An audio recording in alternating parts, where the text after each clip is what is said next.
The cryptocurrency metaverse is growing fast, and it's been attracting the attention of some of the biggest companies in the industry.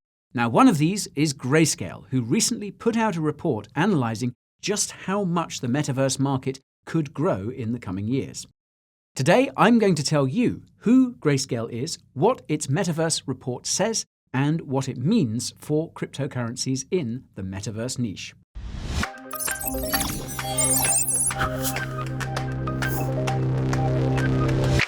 Let me be absolutely clear. You will not find any financial advice here. Entertainment and education are the only things you will hear. Contact a financial advisor if you're blinded by greed and fear. If that rhyme hit home, my name is Guy, and I promise that you're not alone. The Coin Bureau is home to the kind of crypto content that will help you grow. Coins, tokens, news, reviews, and other valuable info that goes beyond your portfolio. If this is the sort of stuff you want to know, subscribe to the channel, ping that notification bell, and make yourself at home.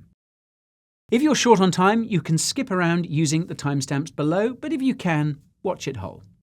Now that we're on the same trail, let me tell you all about the metaverse and Grayscale. If you've somehow never heard of Grayscale before, here's what you need to know. Grayscale is the largest cryptocurrency asset manager in the world.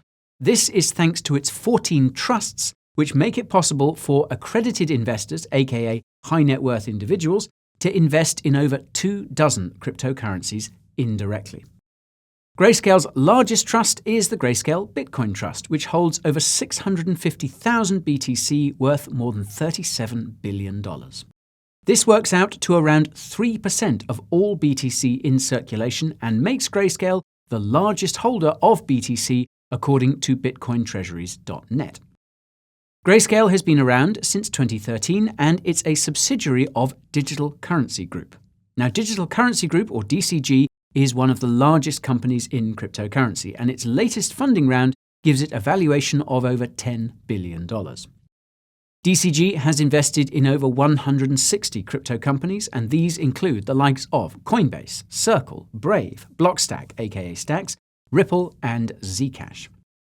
DCG has been interested in the metaverse ever since it invested in Decentraland in 2017. In a 2018 blog post, DCG explained that it was, quote, obsessed with Decentraland because it sees virtual reality as the next frontier for social media. In late 2018, DCG established Metaverse Ventures to, quote, invest exclusively in companies building products and services for Decentraland. Metaverse Ventures has since invested in 4 Decentraland projects, the most recent being Decentral Games in late 2020. Metaverse Ventures also apparently holds substantial amounts of land and mana, though the exact amounts are not known. Now, in February this year, Grayscale unveiled its Decentraland Trust, which has gone up 18x since inception and currently holds over $90 million in mana. As I mentioned in my March video about Decentraland, Grayscale's Decentraland Trust seems to have been the catalyst which began Mana's massive pump earlier this year. In the wake of all the metaverse hype following Facebook's rebrand in late October, Mana spiked to new highs, and this is probably what inspired Grayscale to write its metaverse report. The report is titled, quote, The Metaverse, Web 3.0 Virtual Cloud Economies, and it was published on November the 24th.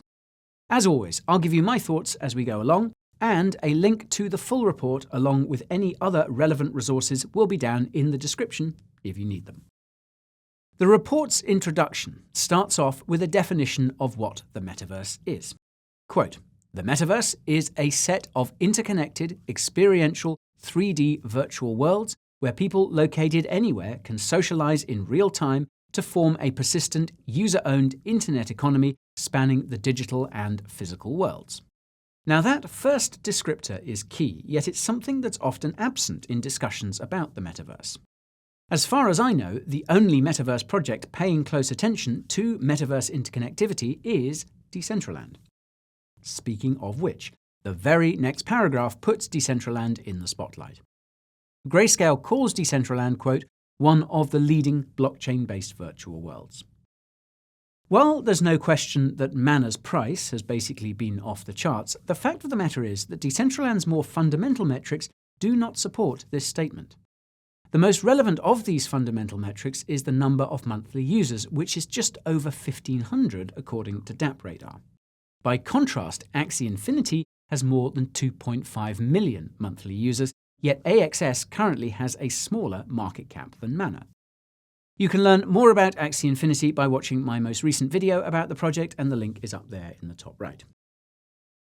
After shilling Decentraland, Grayscale points to Facebook's Metaverse rebrand and the resulting reaction from other technology companies such as Microsoft as a sign that the metaverse is here to stay, and that, quote, tech companies will likely need to start exploring the metaverse to stay competitive. The first section of Grayscale's Metaverse report covers what is called, quote, the Meta Thesis. This is basically the idea that the metaverse lies at the forefront of Web 3.0, the term that's often used to describe the decentralized technologies within cryptocurrency. An infographic on the next page paints crypto projects like Decentraland as some of the centerpieces of Web 3.0 due to their role in hosting and facilitating virtual economies. It's crazy to think that there are going to be entirely new industries that exist exclusively within virtual worlds, and it's crazier to realize that we've already seen a few of these industries introduced already. Besides decentral games hiring humans to run Decentraland's in-game casinos, you have companies like Sotheby's setting up virtual auction houses. There are even virtual real estate developers like Republic Realm who are developing commercial properties for virtual reality shopping, something which foreshadows the possibility of virtual real estate agents as an occupation. Heck, even some countries like Barbados are starting to get involved in the metaverse by setting up virtual embassies. Imagine being able to go to a virtual instead of a physical government office to get your passport or driver's license renewed in the future. That's something many people would probably prefer, me included. If you wanted a more in-depth overview of the metaverse and how mind-blowing it is, then my 101 guide is essential viewing. I'll leave that for you in the top right to come back to later. The second section of Grayscale's Metaverse report explores the potential of the Metaverse market and certain Metaverse projects. This is where all those crypto news articles about Grayscale's $1 trillion Metaverse opportunity come from. But those articles barely scratch the surface of what's discussed here. Firstly, Grayscale notes that the average person spends about a third of their day on social media, watching TV, and/or playing video games, which is kind of depressing if you think about it. They then give us a breakdown of how much time different demographics spend on each of these activities. Not surprisingly, younger generations tend to spend a lot more time on social media and playing video games. As this younger demographic grows, so too will the amount of money and attention it spends on these activities. Now, I reckon this assumption is the basis for Grayscale's prediction that the revenue from virtual gaming worlds will more than double from $180 billion in 2020 to $400 billion in 2025. Grayscale also identifies an important trend within this cohort. Quote, players are increasingly moving away from paying to play premium games towards free games, which developers monetize by selling players in-game items to enhance gameplay or social status within these virtual worlds. Right now, most selling of in-game items goes one way, from company to consumer, with limits on what can be done with the in-game items purchased. Think stuff like Fortnite skins, for example. Grayscale believes that it's only a matter of time before players migrate to virtual worlds where users can monetize their own content by creating NFTs which can be traded freely with other users on a smart contract cryptocurrency. According to Grayscale, this kind of creator economy is ultimately what's meant by the term play to earn. Naturally, corporations like Facebook will have a hard time competing with this kind of open model, which is why they will, quote, need to disrupt their business models by opening up their ecosystems and removing their competitive moat. Now, this is a somewhat surprising statement because it looks like the opposite is true. Over the last few years, we've seen cryptocurrencies become more centralized so that they can compete more efficiently with each other and their established equivalents in the no-coiner economy. Anyways, Grayscale concludes this section of its report by highlighting the fact that gaming is just one of the many markets the metaverse will tap. This is where it says, quote, "The metaverse is estimated to be a $1 trillion revenue opportunity across advertising, social commerce, digital events, hardware, and developer/creator monetization." To underscore just how large the metaverse could grow, Grayscale compares the $30 billion market cap of metaverse cryptos to the $1 trillion market cap of Facebook, the $2 trillion market cap of gaming and esports, and the $15 trillion market cap of soon-to-be metaverse companies. On paper, this means metaverse cryptocurrencies could grow by anywhere between 30 and 500x in the coming years. Talk about potential. The third section of Grayscale's Metaverse report breaks down the different niches and crypto projects within the Metaverse economy. They start off by giving an image of the, quote, blockchain-based gaming stack, which was apparently taken from the block. Now, one thing that stuck out to me here is the absence of a category for Layer 0, and by that I mean cryptocurrency projects that provide decentralized internet infrastructure, such as Helium. On that note, it's important to remember that even though metaverse worlds are built around NFTs on decentralized blockchains, the infrastructure used to emulate their virtual worlds is not always decentralized. If you watched my recent video about the sandbox, you'll remember that its white paper seems to suggest the entire game lives on Amazon Web Services servers. Decentraland, on the other hand, uses a network of community-run Catalyst nodes to host its virtual world. Even so, there are currently only 11 Catalyst nodes, and 5 of them are run by Decentraland. Minor details perhaps, but important ones when discussing decentralization. Grayscale then goes over a few of the future business activities like the ones I outlined earlier. In addition to casinos, auction houses, and virtual business offices, Grayscale notes art galleries, in-game advertising, sponsored content, and music venues as other money-generating metaverse experiences. Obviously, these metaverse activities won't exist in isolation. They will be partially dependent on and interoperable with other cryptocurrency projects and protocols. Grayscale identifies smart contract cryptocurrencies, DeFi protocols, NFTs, decentralized governance, decentralized cloud storage, and decentralized identity as critical components of the metaverse. Now, decentralized identity is another topic that doesn't get discussed nearly enough in cryptocurrency. This is probably because it sounds pretty terrifying, especially when discussed in the context of the metaverse. Believe it or not, though, but there are ways to do decentralized identity in a way that's not dystopian, and there are many projects working to make it happen so that token holder-based decentralized autonomous organizations don't become dystopian themselves. More about that in the top right. The fourth section of Grayscale's Metaverse report looks at a few metaverse-related metrics.